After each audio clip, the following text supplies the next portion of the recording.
Hey everyone, and welcome to the Gyrl podcast. I'm Kyra Mitchell Lewis, and thank you all for joining. I hope you all are having a fabulous Thursday. I don't know, my voice just started to crack all of a sudden. Not sure why that's happening, but I hope you all are having a great Thursday. We are so close to Friday, my friends. Hang in there. All right, so Thursdays mean we have a new episode of the podcast coming your way. And we're coming in hot today with a fabulous guest, Paula Conroy. She is founder and heart of The Frequency. Paula is an entrepreneur and transformational facilitator who is passionate about supporting people to transition into their fullest bloom and maturity. After spending 15 years in senior leadership roles with corporate global banking, Paula recognized that the lens through which women were being trained as leaders in the corporate context was severely lacking in anything to do with feminine consciousness. Women were being taught to lead through a masculine lens, and men were being taught to lead with little to no support in understanding their innate feminine attributes and how to embody these into wholeness. The system was failing. So Paula went through her own personal rite of passage to transition from the systematized world of corporate banking to discover what the principles of feminine maturity mean for her and to recognize their presence in both men and women. She now dedicates her time and her work to supporting women and men to connect more deeply to these aspects of themselves and understand how to integrate them into the wholeness of who they are. So, as you can tell, it's going to be really exciting and a good conversation that we're going to have next with Paula. We're going to talk about that, unlocking your inner feminine leadership and really rediscovering the lost art and the magic. So stay tuned, everyone. I'll be right back with Paula.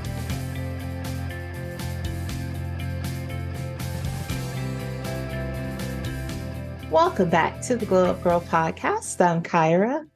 All right, I'm so excited to welcome Paula into the podcast. Welcome, Paula. Hey, Kyra. So lovely to meet you, my dear. Awesome. Well, why don't we get started with you telling anyone out there listening and watching who you are and what you do? Yeah, thanks so much. So my name is Paula Conroy. I am a mother to two little kids who are about to turn 10 and 8, and a wife to my beautiful husband. I grew up in South Africa for most of my life until I left to live in the UK for a number of years. And after 7 years in London, I moved across to Australia. So I've been living in Australia now for just over 13 years. And I live in a beautiful little town in Australia called Byron Bay. So for any of the listeners out there, if you haven't been to Australia before, I highly recommend coming to visit this beautiful little town of Byron Bay, which is, beautifully tropical and natural and gorgeous and pristine and gorgeous waters and amazing forest terrain. So yeah, it's a beautiful, beautiful place to live in the world. And I feel very fortunate to have found myself here at this point in my life. Awesome. I love it. All right. Well, let's start because I'm excited to talk about this topic today. Really, you're going to help us to unlock our inner feminine leadership. And so I want to start by having you talk about the typical, masculine and feminine traits first. Yeah, perfect. So a bit of context around the leadership piece for me is that I work very deeply in the space of rites of passage. And what that means is working with people to support people to transition through a rite of passage from one stage of life to the next in a really healthy way. I've been in this particular work for about 3 years.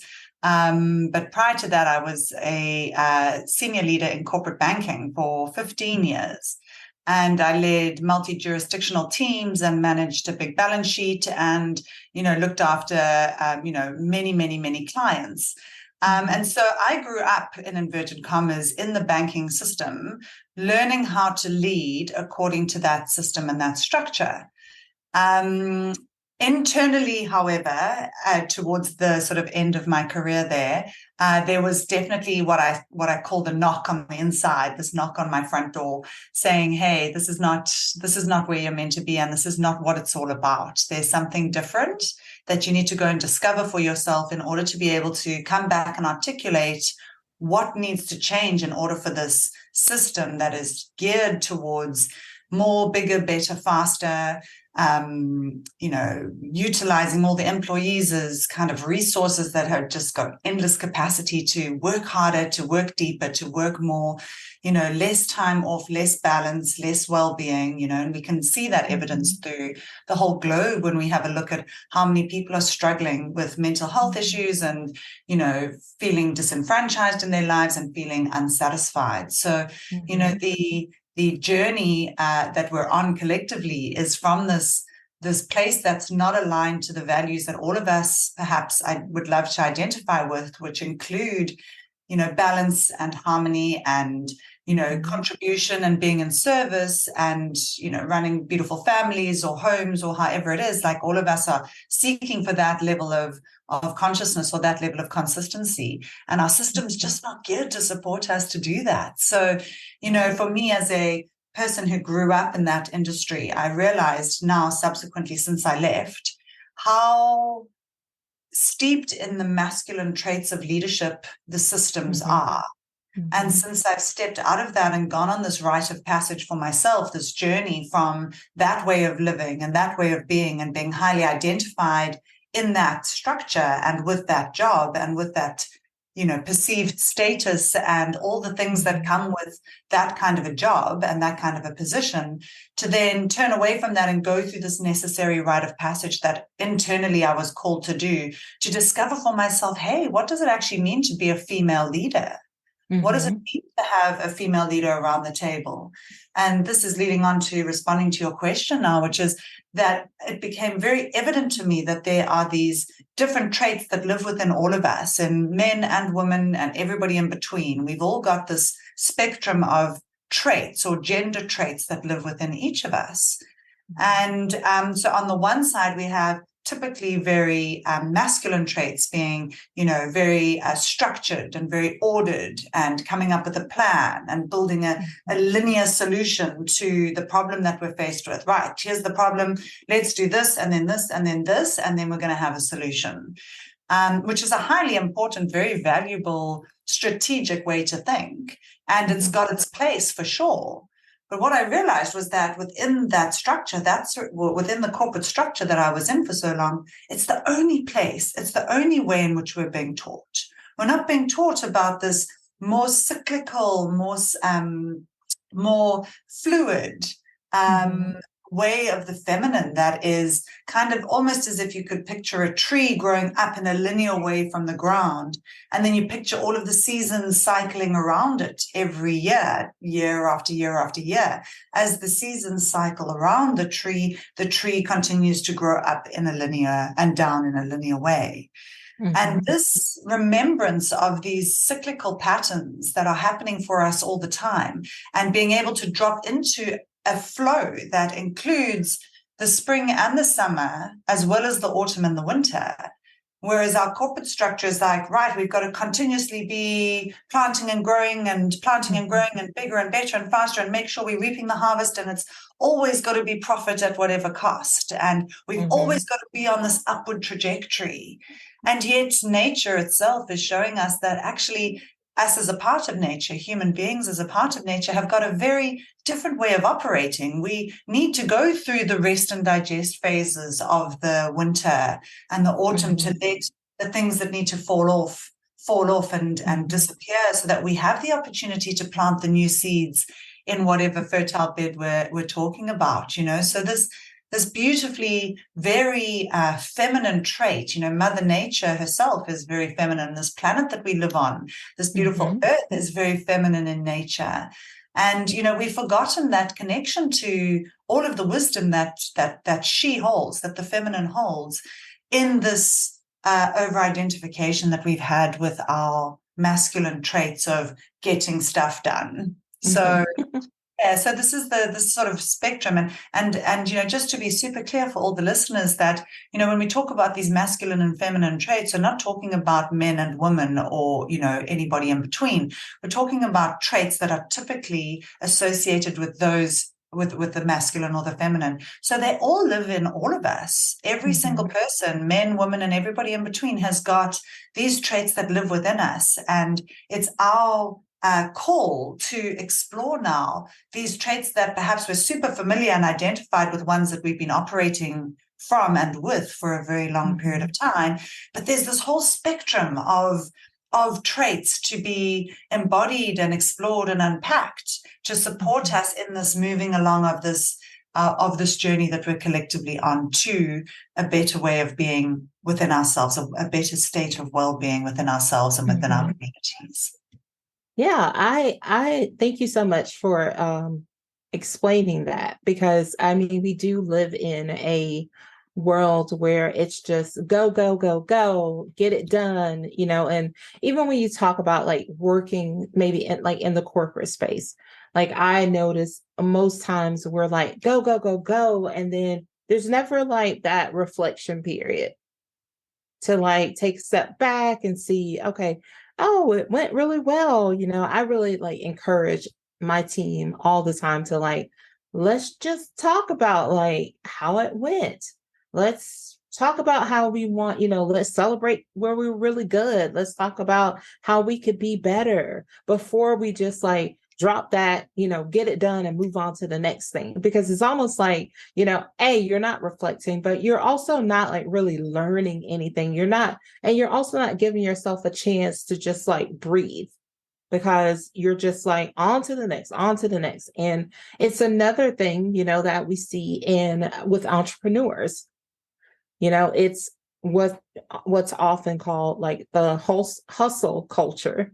It's like, I got to work, I got to do it, because if I don't do it, nobody else is going to do it. And, and it's just that, and it's around the clock. And that leads you burn out really easily on that. And then there's no time for reflection, because most times entrepreneurs, they're solopreneurs. So they're always working around the clock by themselves, and they're never taking that time to like think about like, what didn't work? Why didn't that work?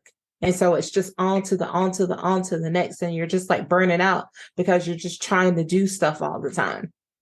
Yeah, Cara, I totally hear you on that. And I mean, you've built yourself an incredibly successful network and business, and have probably lived that experience, as many of the listeners have, as I have, as well as I've built my business.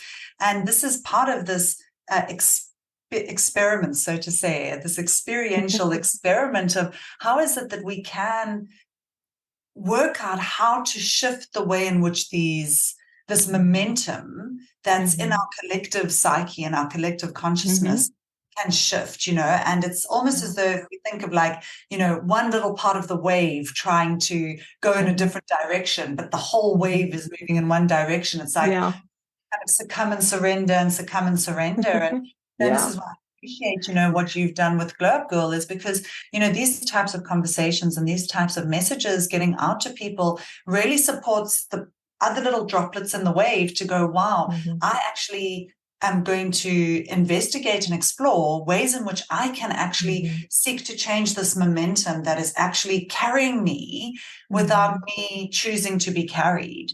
And I actually want to choose to do this in a different way. I want to choose to go slower. When I watch what Mother Nature does in her cycles, she goes slowly through her cycle. And, we've got all these cycles that are happening in us all the time. We breathe in and we breathe out, and that's a cycle. We go through a day into a night, and that's a cycle. We go from a winter into a spring, and that's a cycle. There's, a cycle that happens in women's bodies, or those that have a womb, every month of, this possibility of life being created. And then that, if that doesn't come to fruition, then that gently dying off. So, there are these cycles that are around us all the time, and yet we somehow have excluded ourselves from the natural order of things and put ourselves into this momentum of this wave of more, bigger, better, faster. And we're all experiencing the challenge. as a result of how we've collectively landed up here. So how do we transition then from this momentum that we've been on for so long into a different flow and a different way of being? And this is where this transition into feminine consciousness, or this reemergence, this remembrance of feminine consciousness, and how slow she goes and how she considers and how she responds and how she intuits and how she relies on sisterhood and how she relies on her intuition and how she recognizes endurance and how important that is. You know, it's all these really important qualities of the feminine that us women especially are seeking to access, because I'm not sure about you with your network of women around you, but I'm surrounded by extraordinary women. They really are kick-ass, legendary women. And yet so many of them are still plagued with feelings of fear and uncertainty and doubt and struggling with self-worth issues and not necessarily knowing what they're meant to be doing with their life, getting lost perhaps in their mothering journey or lost in their career and then hating themselves because they're not actually looking after their children. And, you know, it's just women are really, really, in my experience, the women around me are extraordinary, capable, competent, amazing individuals. And yet there's this kind of veil that's still shrouding so many of them being willing and able and knowing how to step out into the fullness of their bloom and into the fullness of their potency, into the fullness of their womanhood. And that's something that, I'm deeply passionate about, is really supporting women to connect intrinsically to their worth and to their exquisiteness, and then in that connection understand how then to give themselves in service to the world or their family or their workplace or their community or whatever it is that they choose to nurture, that they know how to give themselves fully in service to what they choose, as opposed to being stuck on this conveyor belt, feeling that internal sense of disenfranchisement and misalignment and the lack of balance and the torn, guilty experience that so many women have. You know, there's another way that we can find to reside within our day-to-day lives and within our being. Yes. Because, you know, Paula, we came close during the pandemic because everybody, it was slow. Everybody was slowing down. We had to slow down. We were forced to slow down. People were looking, you know, within themselves and really just like reflecting on moments and, you know, time. And also you had a lot of women, a lot of people saying, you know what, maybe no to this corporate life. Maybe I want to do this thing. And I feel like for 2020, 2021, 2022, we were there. And then 2023 came and people started back doing the outside. People were back out. And now I feel like we are right back. It's pretty much like 2019 all over again.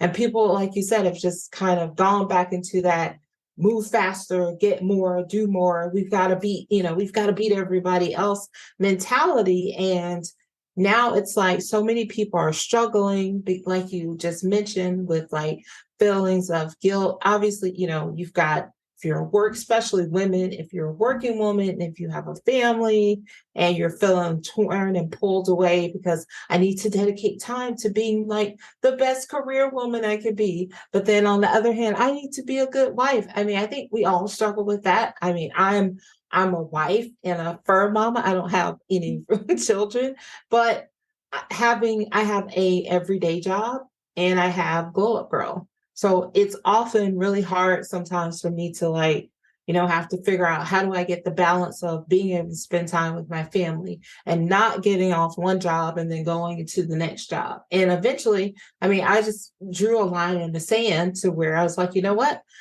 Nope. On these nights, I don't do any secondary work.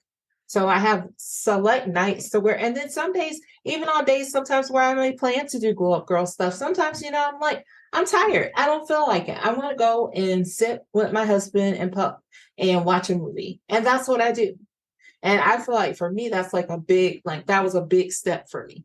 Because I would always tell myself, like, nope, you got to do it. Like, no, you can't. Like, if you don't do it, who's going to do it?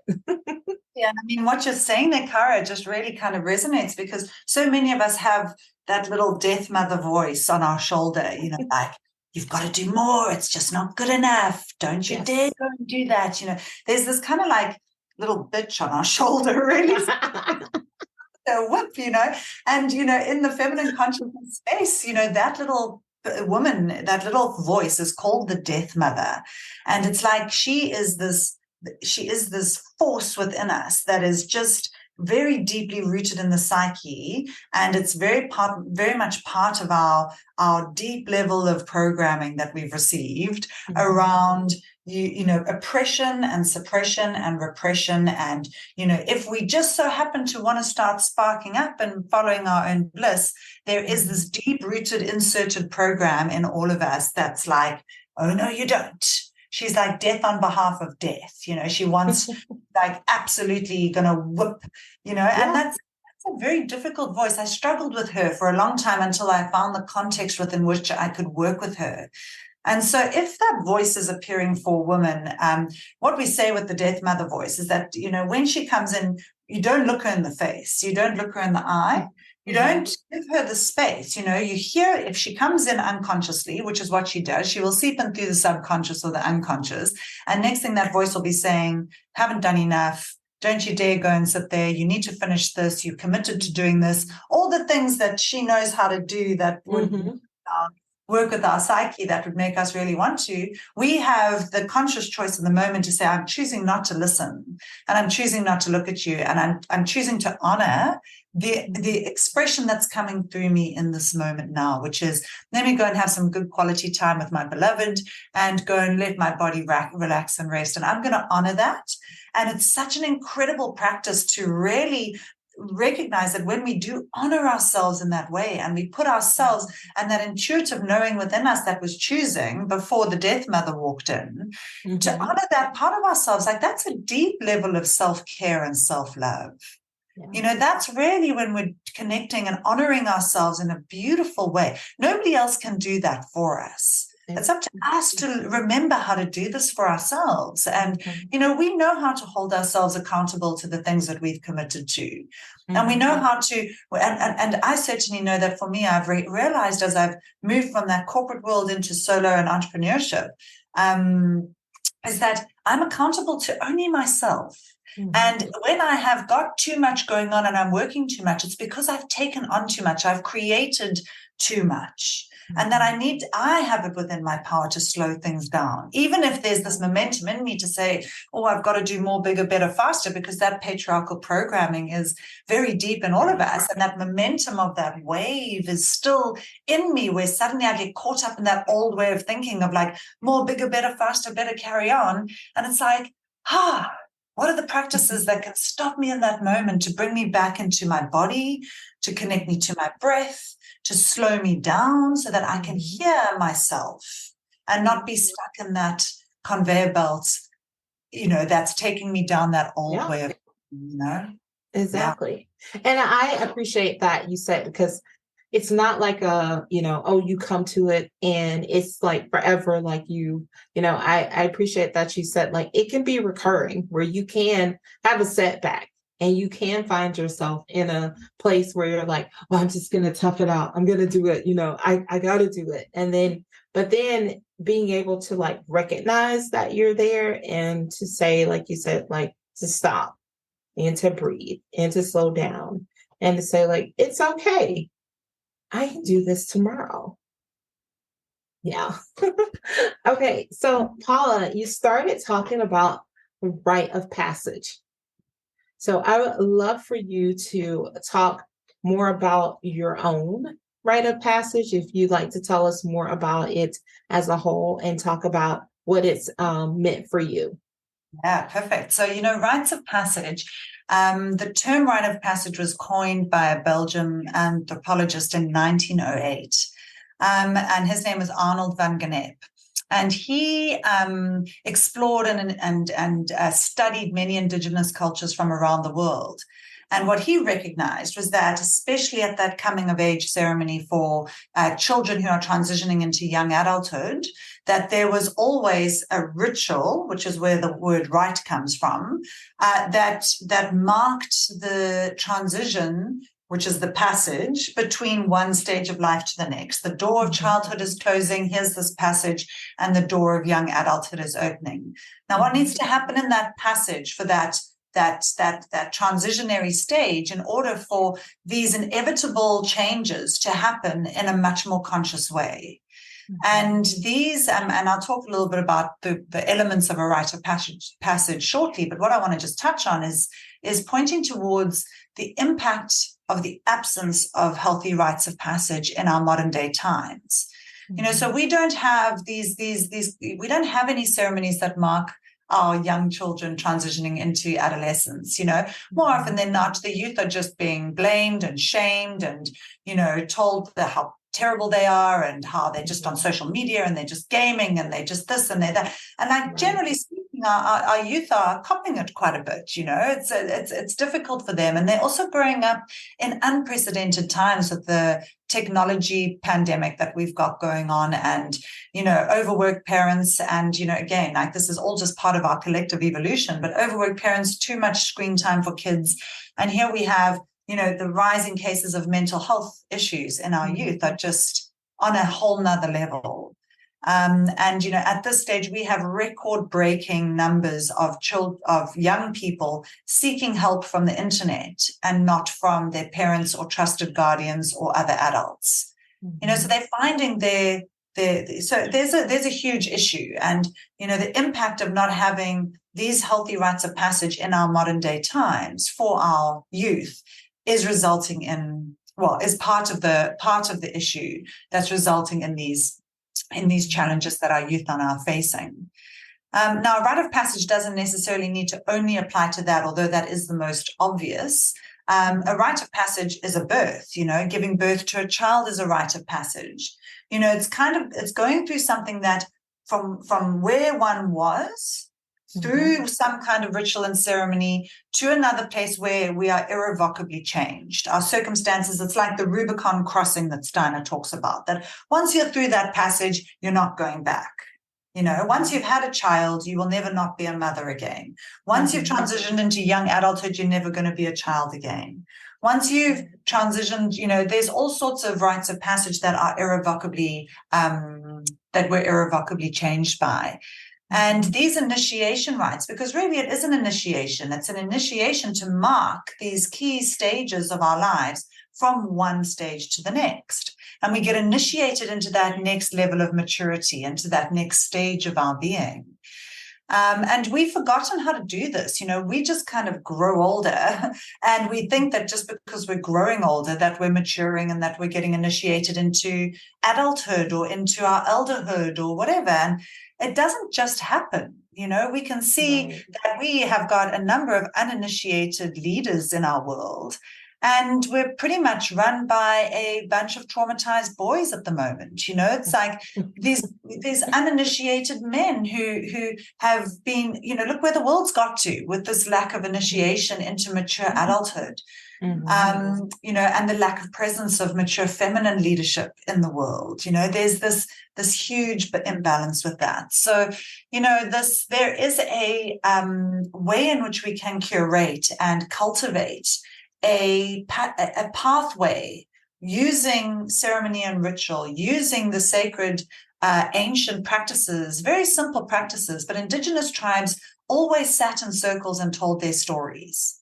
They would sit with the elders, the adults, the youth, and the children all together. The generations of the community were always represented in the circle.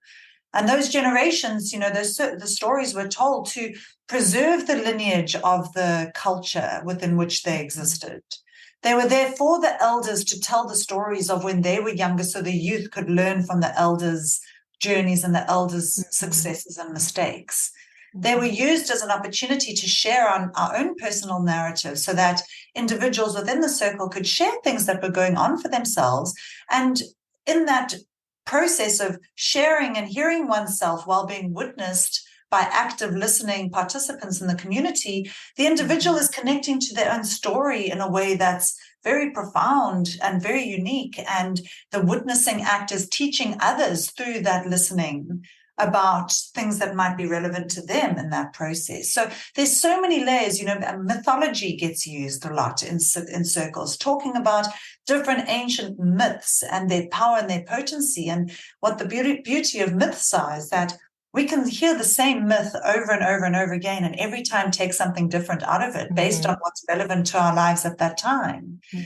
So this kind of place that we've got to in our world is a lot of people preaching and a lot of people bestowing wisdom and a lot of people on Instagram, doing all sorts of things.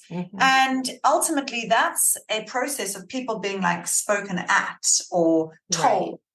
Right. And the same thing happens with our youth. Our youth get told what to do. They don't want to be told what to do. We're trying to connect to the intrinsic connection to these values of love that all of us resonate with. Or many of them, the majority of us resonate with, balance, harmony, connection, sense of belonging, the sense of community, of feeling like we're a part of something, of offering our service to something in service of something greater. Like all of us have that. Most people, when we say, what do you want to do with your life? They say, I want to help people. I want to do this so I can help other people. Majority of people have that intrinsic connection, but the way in which we've been raised is that we just keep getting told what we should do. And really what the sacred practice of sitting in circle and telling our stories in a well-facilitated way does is it connects us to that intrinsic part of us that intuitively knows what to do. We don't need to be told it. We need to remember it through this reflective practice. And so that's a very important part of a rite of passage, as well as followed stories and circles go all the way through the rite of passage process.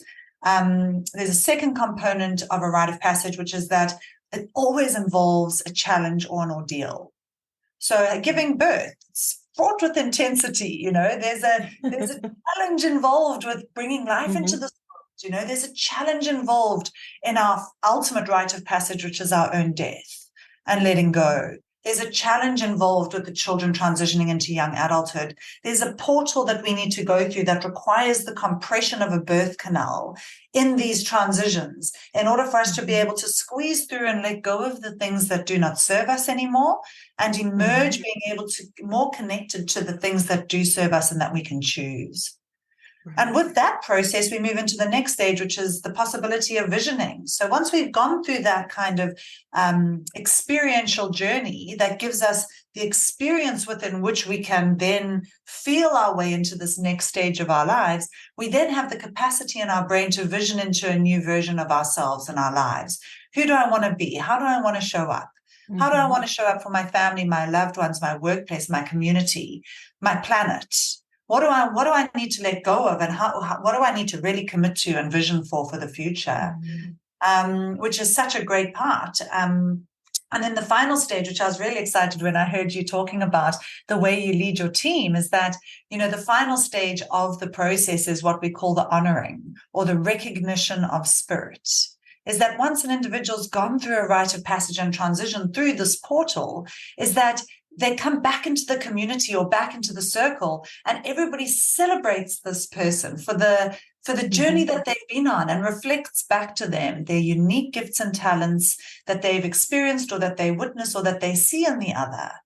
And with the camps that we run with parents and children, so we do a number of different camps with the Rites of Passage Institute that I facilitate, and we do sort of parent and child or mentor and child, and we've got different age groups that go through. So we've got the full rite of passage camp, which is the 14 to 17-year-olds.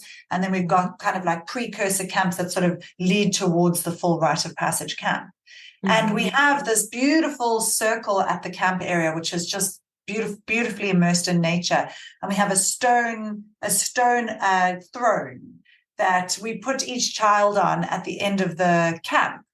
And each child then gets honored by either the facilitators or the other adults or the parents. And we reflect back to the child, and I'd be like, Kyra, over the course of this conversation, I've really witnessed your deep levels of care that you have for your team and how much you honor them and respect them and celebrate their successes. And I really just want to honor that capacity within you to realize, to remember how important it is that we celebrate one another in this way. And it's such a beautiful trait of yours, and that reflection then back feels, some people feel, the children feel something in that. They connect to perhaps a part of themselves that they've never even known was a part of them.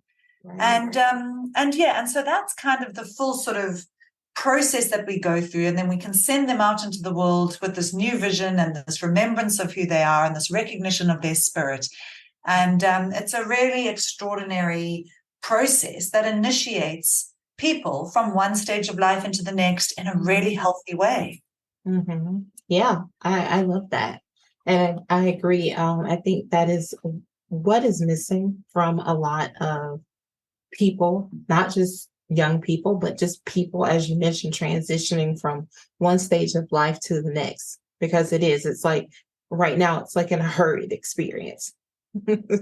Or like it's either hurried or, like you said, it's someone talking at someone, telling them to do something. So I think I know the answer, but definitely want to hear this from you.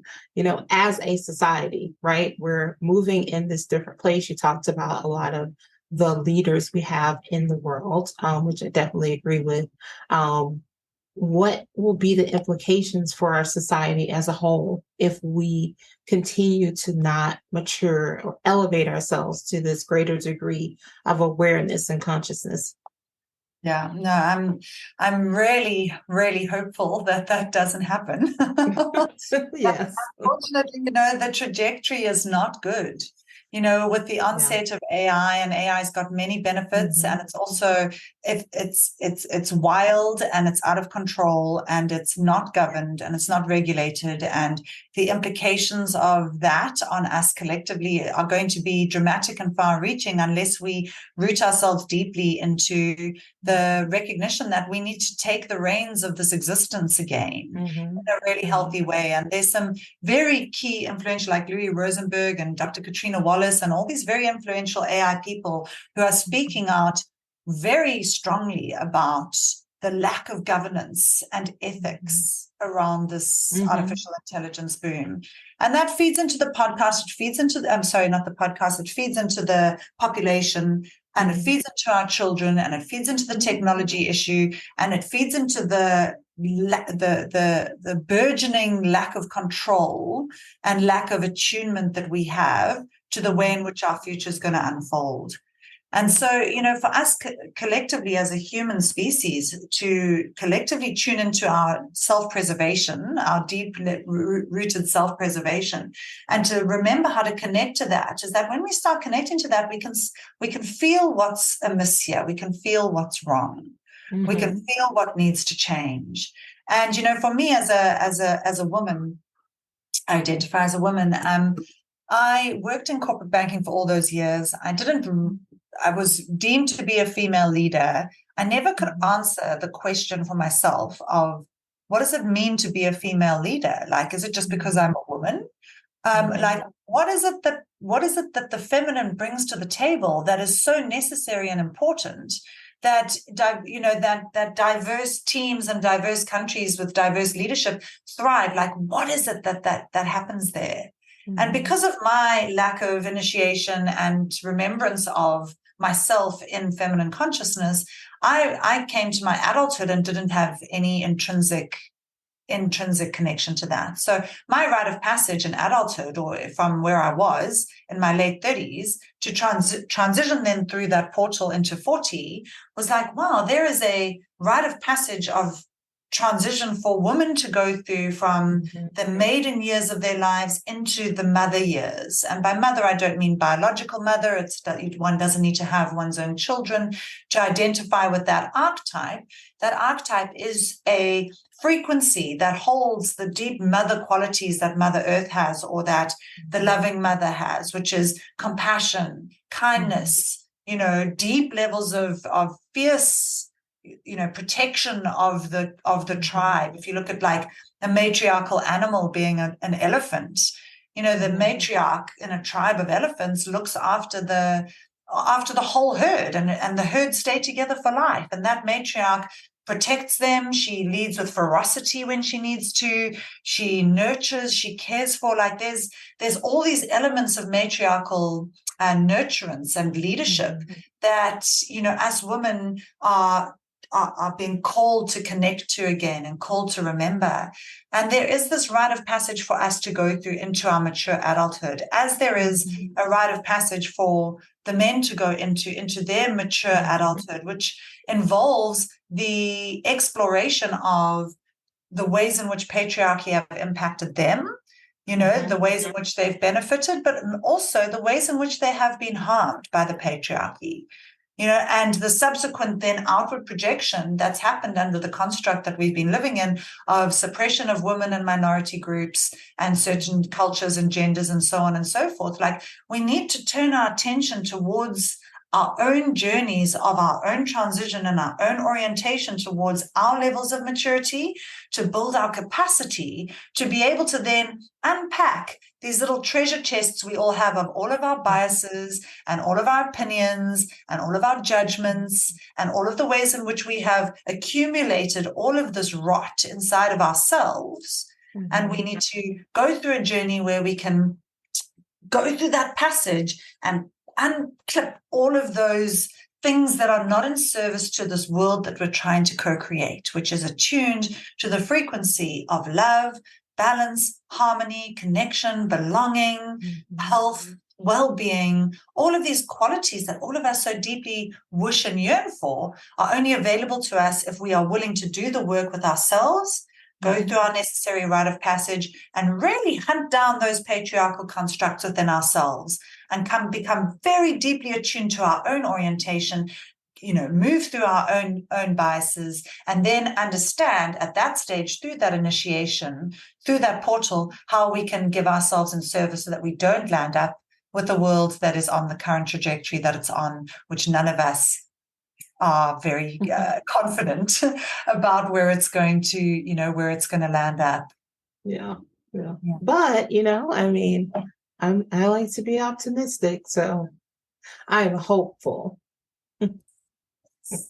That's what I'll say. Okay. This has been so great. I feel so informed about things that I was not aware of, or just feel like I've learned so much today from you.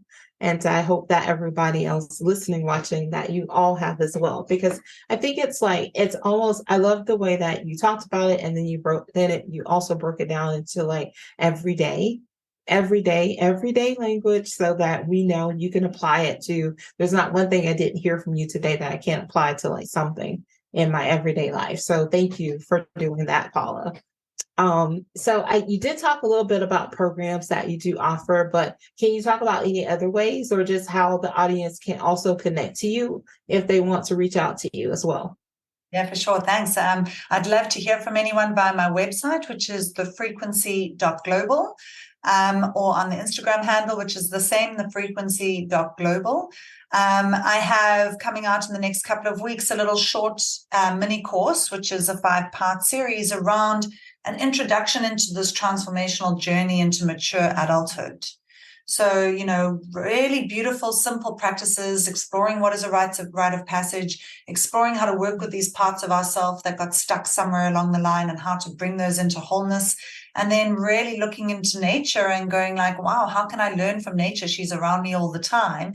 And how can I just drop in? And there's some practical meditations and worksheets that go with that. So that will be popping up. So if anybody's following my socials, you'll be able to see that coming up very soon. I also offer women, I run online Zoom circle journeys for women to transition into their full feminine maturity. So I work with 8 women at a time. I keep the container really small. I keep the circle really small, and it's a beautiful, intimate, quite a deep journey of exploration of how do we go on this rite of passage as women to transition from these maiden years of our lives where we may still be stuck in external approval or needing some kind of external validation in order to find our sense of self-worth, or we're still stuck in our fear structure, or we're afraid to step out. How do we go on a journey to transition through those sort of stuck parts of ourselves to come out on the other side and be able to show up as the mature, beautiful, powerful woman that we are in our adulthood, and understand then how to give ourselves in service, because women have got this deep connection to one another that, again, due to the construct of how we've evolved as a culture, the sisterhood has broken down quite considerably. So I do that in circle work to bring back that sense of sisterhood, to bring back that sense of connection, and to connect women to their intrinsic worth again. Awesome. Love that. Love that. Well, we will drop all the links in the show notes as well. All right. So Paula, thank you so much. This was so great. I really appreciated you being here and sharing that message with the audience today. And now we're going to slide into 3 things with Paula. I'm going to ask you 3 questions. I always chuckle when I say that because the first one is a 2-parter. So 1A and 1B. So a little bonus action. But the first question is, how did you start and end the day? So I have a awesome morning routine. I live, fortunately, 2 roads back from the beach. And so on the days that it's sunny and beautiful, I'm an early riser. So I'm up at 5:30 and I've got my beautiful drum and I take it down to the beach and I take my headphones and I do my meditation practice, and then I follow it up with some drumming, and then I put my headphones on and I dance like a crazy person with my feet in the water. And it's so funny because it's like in Byron Bay, people would walk past and go, yeah, only in Byron Bay would that sort of thing happen. But it's great. It's got these like amazing songs on and the sun's rising over the ocean, and it's a epic start to my day. So I have a very powerful start. It sets me up really well. And then at the end of the day, I end my day off always with saying goodnight to my 2 children. We always sing some songs together in bed, tell a story or 2. I get to spend beautiful sacred time with them. It's such a wonderful time in the evening to spend with children when they're in bed. They finished with their busyness of their day, and that's when, especially with my son, who isn't always the most clear communicator, when we get into bed at night, when he gets into bed at night and I go and say goodnight and have a lie with him, he will start sharing with me little bits and pieces that he doesn't usually talk about, or that if I asked him a question about, he wouldn't share those. Share ordinarily. So, and I ended off with that, and then I read a book. I'm not a TV watcher, so I've got lots of books that I get through in the evening before I'm in that stage of my life. I like to be asleep by 10. Speak to me in my 20s, it would have been a different conversation. It would have been a different evening. I love that. The second question is, what's a goal or intention that you set for yourself this year? And if you don't mind sharing, where do you stand with it? Yeah, beautiful. So a goal or intention for this year has been for me to really get myself out there and more comfortable. So just context around that is that I went off social media 10 years ago. When my son was born, I just dropped off. I canceled all my social media accounts, off Facebook, off everything. And I didn't touch social media for 10 years or 9 years. And then when I started my business, The Frequency, I'm called to go back onto social media again, because this is how to get to the people. And it's been a big journey for me to get onto that platform again and to be seen on that platform and to feel like I'm able to kind of move into that public space. So, for me, I was like, right, this is the year that I'm going to get really comfortable with putting myself out there and speaking about the message and speaking about what I've learned. And so that's been part of this, has been, connecting with beautiful podcast hosts like yourself and, finding a way to build up my confidence and build up my experience experience and build up my capacity to communicate this message in a really clear way. And so it's worked out well. I mean, if I look back on some of the podcasts I did at the beginning of the year, I'm a bit sort of like, oh, a little bit all over the show there, spoke a little bit too, but, there's definitely that I look back and like, wow, there's an experiential learning that's happened. So that's something that I really value and I really recommend, is that it's only through our experiences that we can expand. And so putting ourselves out there, even if it's terrifying and even if there's all these barriers, like, just do it, because there is always going to be the gold amongst whatever's happening that we'll be able to take from it. Yes, I love that. And last, what is a book, a podcast, or anything that you that's inspiring you in the moment? Beautiful. Well, I've just come across a month or two ago a podcast by an American guy called Josh Schrei. It's called The Emerald, and it's extraordinary. It's mostly a solo cast, so it's mostly him researching story, myth, and history, and how we can learn from that to address the current public discourse. And cultural discourse. And the podcast is highly entertaining, and he brings some very interesting perspectives into the field in a very well articulated way. So yes, I highly recommend the Emerald podcast by Josh Schrei. Awesome. All right, great. Thank you. All right, before I let you go, what are 3 things the audience can take away from our conversation today? Yeah, awesome. So the first one I'd say is that, even if it feels icky, sticky, scary, challenging, there is so much to be said about consciously turning towards the parts of ourselves that we are afraid to look at and that we are afraid to address. It's in the resistance to those parts that we suffer the most. But when we choose to turn towards them consciously and address them, we go through our rite of passage into letting go of the things that are not serving us. And so, the invitation for the listeners is to, really trust yourself in your capacity to move through the parts of yourselves that are either stuck or traumatized or challenging, and build. And the second point I'd say is that in that process, build the community around yourself that you wish to reside in. If you are not in a community that is attuned to the values that you wish to be living by, then seek new communities, seek new friendships, seek new ways in which you can do that. There's people out there that are attuned to your frequency. And when you know how you want to live in the world and you start kind of really emanating that out, there will be the frequency moves in that way. Like attracts like, and you will find the people that are most suited to you. And especially for the women, like, I know that there's deep sisterhood wounds around the world, and there's a lot of reasons why that's happened. But that connection to our sisterhood and the remembrance of the power of women working together with women and clapping one another up and supporting one another, and really being in each other's corners in profound ways for the good, the bad, the ugly, and all the beauty as well.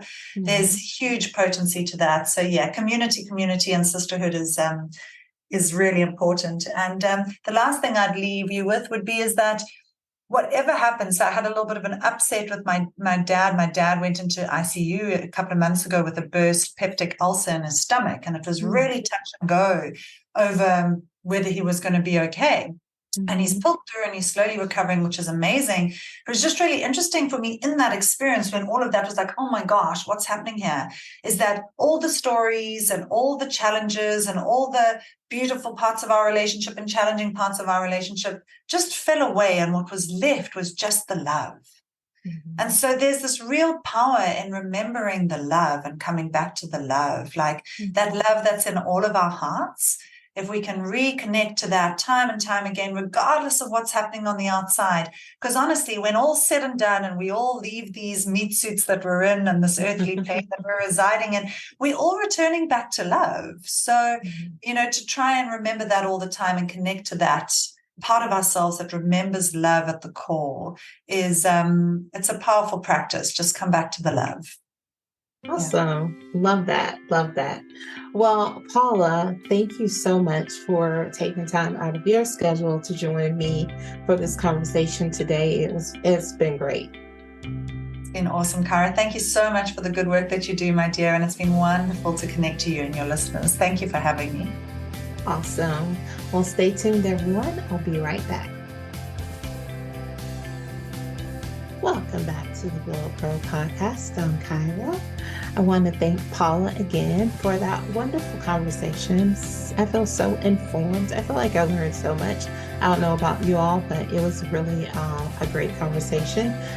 If you want to learn more about Paula and the work that she does, or if you want to connect to her, you can check out the show notes for all the links. If you'd like to learn more about Glow Up Gyrl, you can check us out at glowupgirl.com. You can check out past podcast episodes, grab our social media handles, and so much more. Also, you can also be a guest. So if you're looking to be a guest on the show, or if you know someone, make sure you send them our way. If you want to connect to me or send a note to me, please feel free to do so at hello@glowupgirl.com, or you can reach me over at Instagram under the handle @glowupgirl. Also, make sure you're checking out our career focused episodes. These are the ones where I talk about my career journey. I answer questions that come in from you all about how to move in your career, how to transition, how to start over, different topics. But I really love them. They're near and dear to my heart. So check those out as well.